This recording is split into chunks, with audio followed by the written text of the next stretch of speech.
আসসালামু আলাইকুম গাইস। এই দেখেন কুয়েতে মাঙ্গাপে আগুন লাগছে। এখানে সব ভারতীয় নাগরিকরা প্রায় 40 জন মতো মারা গেছে, আর বাকিরা নেপাল, শ্রীলঙ্কান এবং পাকিস্তানি ছিল।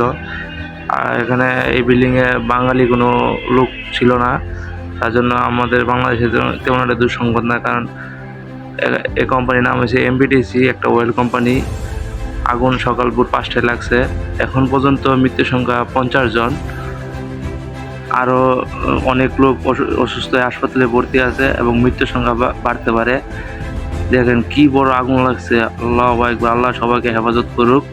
আগুন লাগার কিছুক্ষণ পরপরই ফায়ার সার্ভিস চলে আসে এবং কুয়েতের যে স্বরাষ্ট্রমন্ত্রী উনিও চলে আসছে।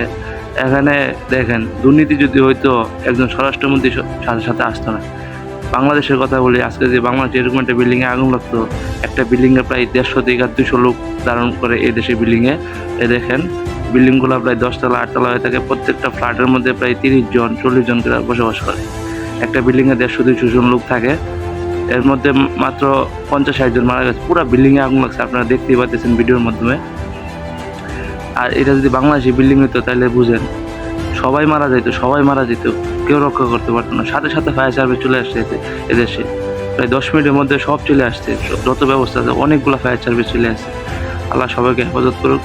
আমরা যে জায়গায় থাকি ওই জায়গা থেকে প্রায় 10 মিনিটের রাস্তা দূরে এই আগুনটা লাগছে, কুয়েত মাঙ্গাপ শহর।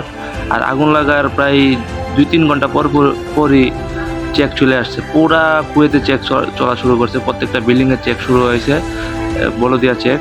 ওরা প্রত্যেকটা বিল্ডিং চেক করছে যে বিল্ডিংয়ের মধ্যে কোনো সমস্যা আছে কিনা। আর এখন পর্যন্ত জানা যায় নাই যে আগুন কী কারণে লাগছে। যদি জানতে পারি অবশ্যই আপনাদেরকে জানিয়ে দেবো।